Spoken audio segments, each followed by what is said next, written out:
vamos lá, é difícil falar do Abel, porque esse não é o primeiro trabalho, mas é o trabalho que tem ressonância, né? É o trabalho que tem destaque. Porque ele pega o futebol brasileiro, tem um grande destaque, né?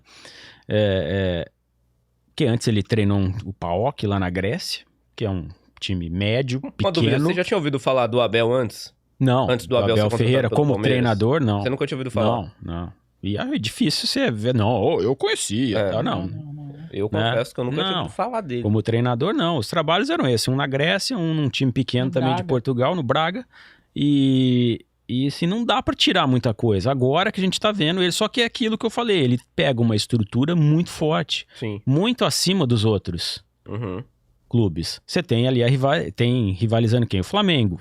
O Botafogo agora, mas também o Botafogo é uma coisa também que não dá pra saber o que vai acontecer e tal. Mas esses times conseguiram rivalizar e tal. Mas então a gente não viu ainda o Abel. Eu quero ver ele em um outro trabalho. Se ele vai voltar pra Europa, vamos ver o que vai acontecer. Querem ele lá na Europa? Ele tem proposta? Até agora não. Que né? a gente saiba, não chegou proposta da Europa.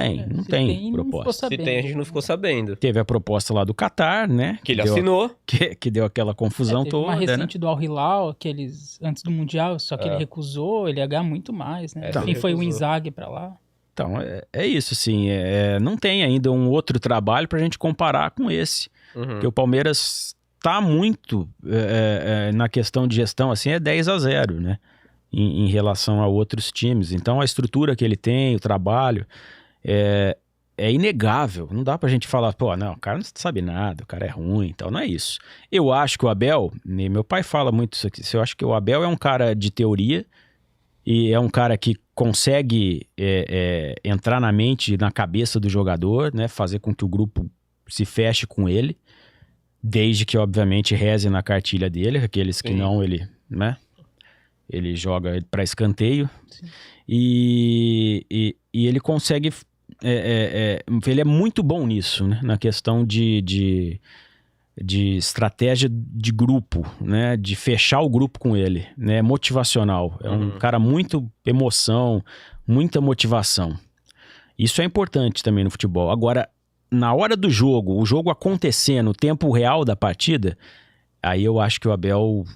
Ele não tem essa leitura, ele não consegue ter muita visão de jogo ali, o que está acontecendo na hora da partida, fazer alteração para mudar durante o jogo. Do Abel, né? Eu acho isso. Quando vai pro intervalo, tal, ele consegue mexer, tal. Agora, foi pro segundo tempo, o time continua mal, meu amigo, um abraço, né? É muito difícil você ver grandes viradas, assim, do Palmeiras, tal. Embora o Abel, ele teve algumas substituições, assim, que dá certo, né? Assim, até o Daverson, que ele fez o gol do título, umas coisas assim que ninguém entende, então, no fim dá certo. Aí eu não sei se é o burro com sorte, né? Não sei se é sorte. Sim, porque não dá pra você... Não tem tática não sei, né? que preveja o passe errado do Andrés Pereira, né, do Flamengo, né, que foi lá naquela final, assim. Porque ele nem tava, assim, não era uma questão de que o Palmeiras faz pressão alta, fecha a saída de bola, sufoca o adversário naquele momento, não. O Andrés Pereira tava sozinho, ele recua a bola. Embora ele colocou o Daverson falou que foi pra pressionar mesmo, né, que o Daverson falou, eu faço bem a pressão no zagueiro, então ele me pôs lá e falou, vai lá e pressiona o zagueiro, e deu certo a pressão, então... Mas eu lembro que ele tirou o Veiga, que era batedor de pênalti, ninguém entendeu. E ele pôs que tinha feito o gol, né? Não foi o Veiga que fez o gol. No fim deu certo. O Breno Lopes antes que ele pôs contra o Santos e fez gol. É umas coisas que ele põe que ninguém entende. Mas o que aconteceu naquele jogo lá da Libertadores e o Santista... sempre fala isso, né? Tenho bons amigos santistas. O Cuca. O Cuca colocou tudo a perder. Pôs tudo a perder ali no finzinho do jogo, já nos acréscimos, né?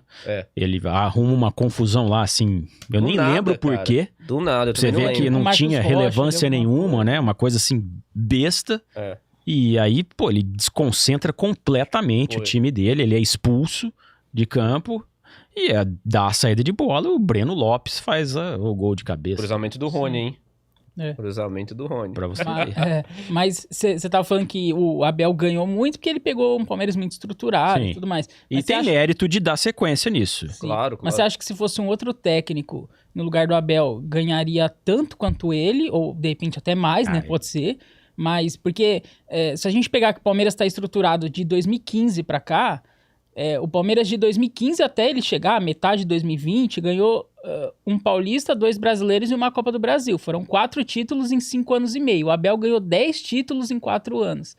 Isso a gente não dá pra desconsiderar também. É muito título. Não vamos brigar com o número. Por mais que seja estruturado, teve outros que passaram lá e não ganharam, não tiveram o mesmo sucesso, né? Então, você acha que se fosse outro técnico, dá pra fazer aquilo era o início, né? Dessa gestão. Era uma gestão que ainda estava se acertando, né? Já estava à frente, mas acertando.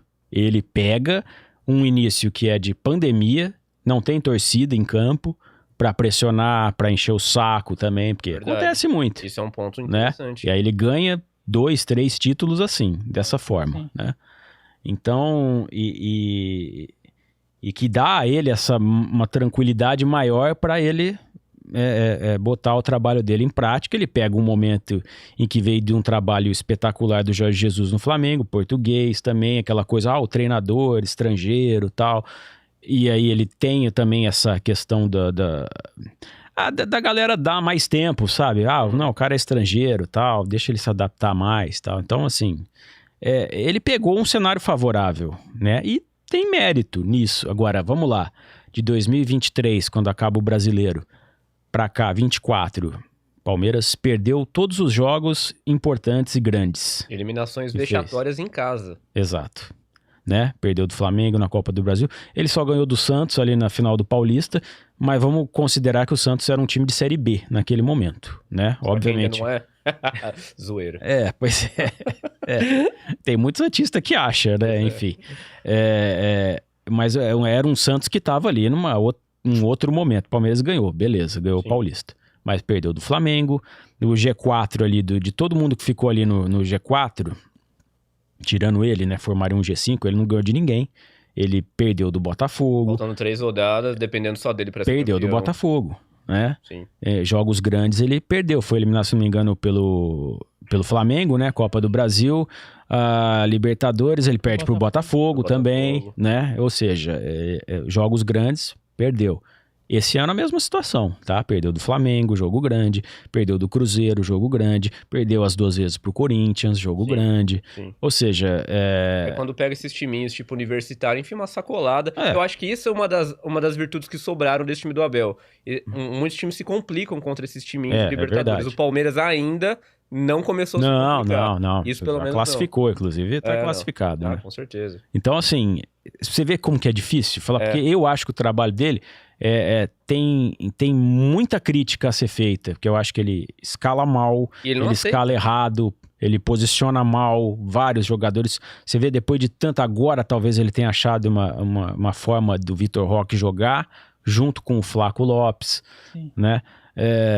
Os dois juntos ali, não ou um ou outro. Falta muita coisa ainda. Você acha que ele insiste, é muito teimoso, né? E aí entra também aquela questão assim da personalidade do treinador e como ele vai. As entrevistas coletivas são pavoroso, né? Tem sido uma coisa pavorosa o que acontece com as coletivas dele, da maneira com que ele se expressa, né? De uma forma muito arrogante às vezes.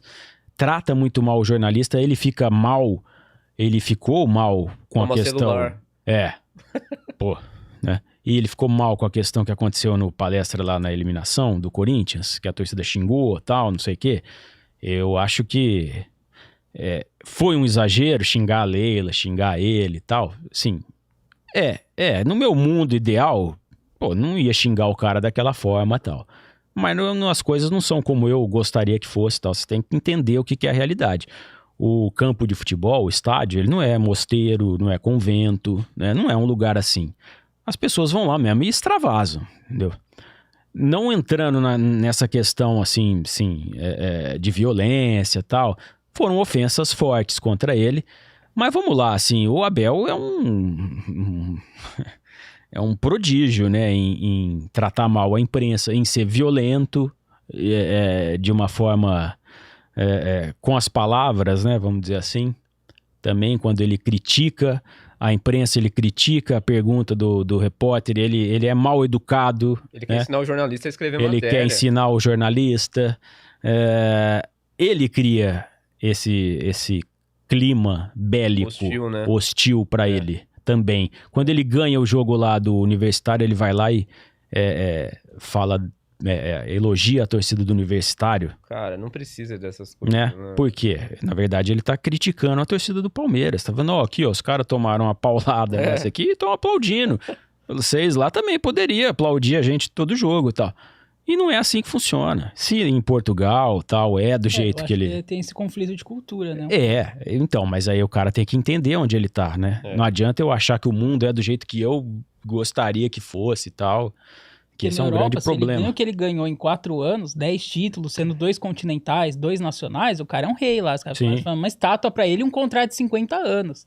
Lá é assim que funciona. Aqui não. Se você passa 1 ano sem ganhar, você já não presta. Já são 2 anos quase, cultura, né? Que o Palmeiras não ganha nada de relevante.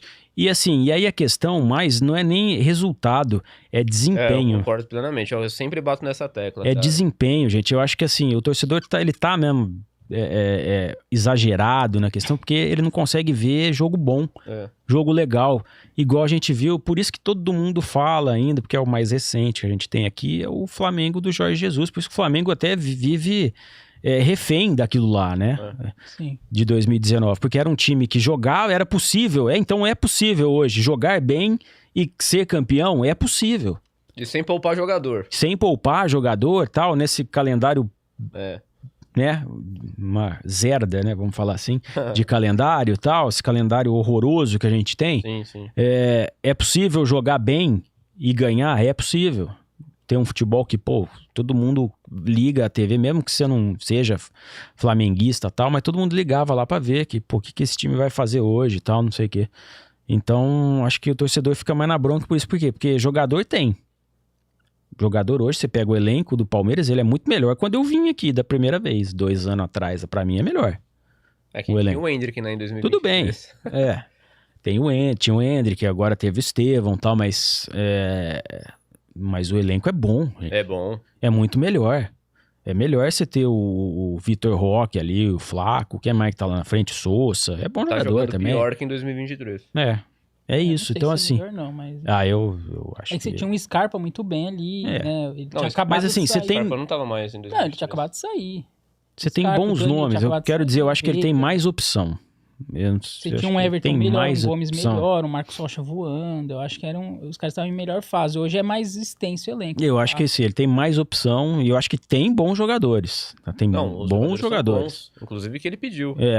Então, assim, e não tem desempenho, né, em campo, assim, é sempre aquela coisa meio sofrida, meio difícil, né?